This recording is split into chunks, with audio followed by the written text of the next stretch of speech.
Hi everyone, Daniel with Gree here. We've had some calls asking about how to disassemble the system to access the internal components for troubleshooting.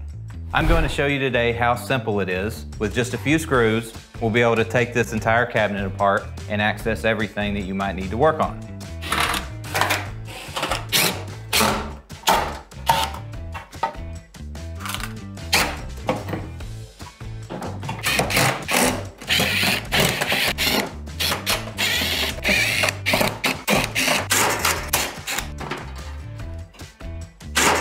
Now these last few screws, remove them across the front, and now you can access all of the components in the system.